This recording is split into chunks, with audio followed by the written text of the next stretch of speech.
네.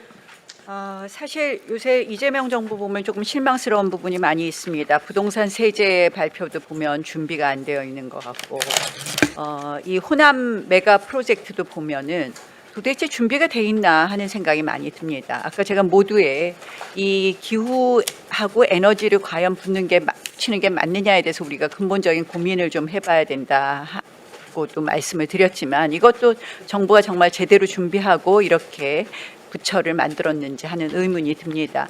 아시다시피 독일도 2021년에 기후 에너지를 붙였다가 다시 산업 에너지로 붙인 거 아실 겁니다. 그래서 지금 호남 메가 프로젝트에 대해서 저희가 비판을 안 할 수가 없는 것이 저희가 이제 최초로 비판한 것이 전당대회용입니다. 어제도 대통령께서 이 회의를 주관하신 것이 전당대회용이 아니냐 이런 의심을 할 수밖에 없는 것이 과연 호남 메가 프로젝트를 위해서 무엇을 준비했느냐, 전력은 어떻게 준비했느냐, 용수는 어떻게 준비했느냐 하고 나오는 답변을 들어보면은 아직도 협의 중이다, 아직도 뭐 계획 중이다, 잠정이다, 변동 가능이다.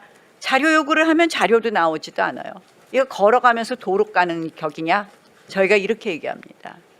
그래서 저희가 걱정하는 것은 정말 이것을 잘 할 수 있게 전력과 용수에 대해서 치밀하게 준비했느냐. 그래서 지금 오늘 이제 그 업무 보고를 보니까 결국은 기승전 또 준비 안 된 것에 또 기승전 이제 재생 에너지에 집중을 하시던데요. 재생 에너지 당연히 또 일정 부분 가야 되는 것은 맞습니다. 그런데 결국 재생 에너지의 경우에 안정성 문제라든지 가격 문제라든지 그동안 우리가 정말 보조금을 2012년부터 지금까지 퍼넣은 것이 28조더라고요. 이렇게 하는 것이 과연 경제성이 있느냐 이런 여러 가지 문제가 있는 것 아닙니까? 그래서 이런 부분에 대해서도 무조건 고집하실 것이 아니라 지금 재생에너지 아까 1000기가와트인가요? 좋아하시는 숫자 그걸로 하면 매년 12기가와트씩 늘려야 되는데 올해에도 지금 상반기 2기가와트 늘은 걸로 저희는 봤는데요. 그럼 100기가. 과연 이거 실현 가능할 수 있도록 좀 노력하실 것을 말씀을 드리고 제가 한 가지 제안을 한다면 원전 문제입니다. 원전을 한꺼번에 지금 이제 만든다고 해도 이것이 설치되는데 시간이 오래 걸리니 원전 계속 허용 문제 부분만이라도 조금 더 탄력적으로 정부가 접근하면 어떨까 합니다. 그래서 두 가지를 제안을 하는데 첫 번째는 계속 운전 허용 기간을 지금 10년으로 단축된 걸 한 20년으로 늘리는 것을 한번 검토해 보시는 거 하고 또 하나는 설계 수명 만료일로부터 산정을 하고 있는데 이러다 보니까 인허가 및 설비 개선 기간만큼 실제 사용 기간이 줄어들고 있지 않습니까? 그래서 이런 부분이라도 개선을 한다면 원전 지금 호남 경우에도 지금 원전이 멈추게 되는 경우가 있지 않습니까? 지금 1호기, 2호기 그런데 이런 부분을 통해서 조금 전력 확충에 있어서 탄력성을 가져오시면 어떨까 하는 것을 제안을 드립니다. 자, 물에 대해서 좀 말씀을 드리겠습니다. 제가 이제 전력 문제 말씀을 드렸는데 물도 역시 마찬가지입니다. 6월 18일에 정부가 국가물관리위원회에 뭐라고 보고했습니까? 2030년에 극한 가뭄 시 연간 5억 5천만 톤의 물이 부족할 거다 이렇게 보고했습니다. 그래서 5년 전보다 무려 83배, 83배 폭증한 수치였어요. 그랬는데 11일 뒤인 6월 29일에 정부가 또 이렇게 발표를 해요.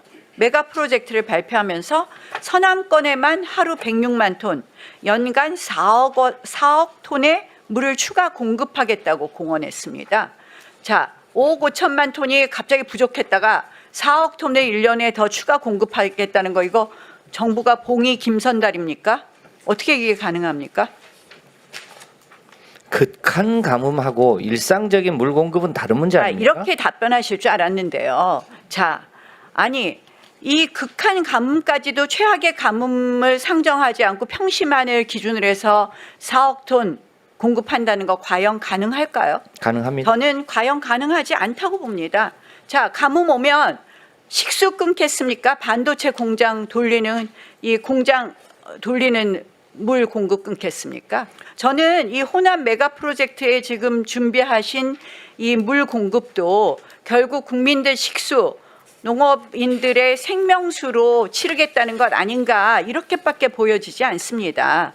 지금 가능하다고 하시는데 자 호남에 지금 AI 데이터 산업하고 반도체하고 같이 는다 그러셨잖아요. 데이터 산업은 도대체 물이 또 얼마나 필요한지 추계내 보셨습니까? 네, 데이터 센터는 이제 여러 가지 구호가 있고요. 아직 계획이 구체화되지 않아서 그 계획에 맞춰서 저희가 물 공급을 할 예정인데 반도체에 비해서는 상대적으로 필요한 물량이 많지는 않습니다. 자꾸 오전부터 그 말씀을 하시던데요. 이 뭐 그동안 언론이라든지 이런 데서 조사한 것에 따르면 앞으로도 데이터 센터가 뭐 2035년까지 한 최소 350개, 최대 522개. 그렇다면 하루에만 45만 톤의 물이 필요하다. 뭐 이런 식의 추계를 하기도 하더라고요. 잠정입니다. 그러니까 잠정이라고 하더라도 지금 또 잠정이라고 말씀하시는데 아니 계획 자체가 잠정인데 잠정이라고 얘기하지 뭐라고 합니까? 아니 그러니까 지금 하시는 말씀이 제 말씀은요. 잠정이라고 하더라도 준비가 되어 있어야 될 거 아닙니까? 메가 프로젝트 얘기하면서 이것저것 말씀하시는데 데이터 센터는 어떻게 될지 몰라서 잠정이고 물 수요가 그냥 많지 않다. 반도체 공장 최악의 가뭄을 상정하지 않은 거니까 가능하다.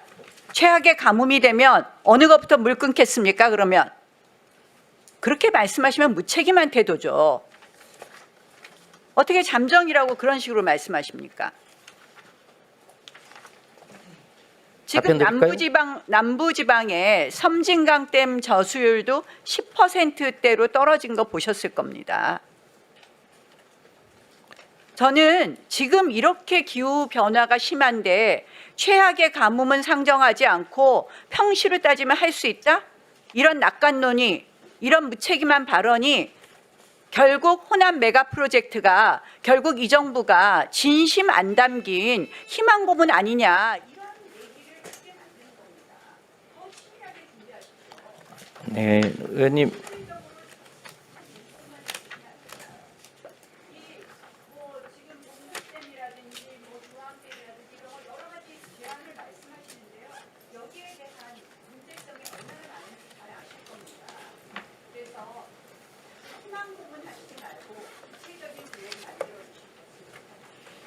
네, 짧게 답변 올리겠습니다. 뭐 여러 가지 최악의 상황에 대한 대비 차원에서의 우리가 통계를 잡는 문제하고요. 또 그 최악을 감안하더라도 대한민국의 물 체계를 보시면 대한민국이 이제 섬진강 포함해서 5대 강 체계인데요. 극한 가뭄이 오더라도 단 한 번도 대한민국의 5대 강의 물줄기가 말라본 적은 없습니다. 5대 강과 관련해서 하천수가 기본적으로 흐르고요. 다만 용수를 공급하고 있는 댐이 부분적으로 갈수기 때 저수율이 낮아지는 경우가 있습니다.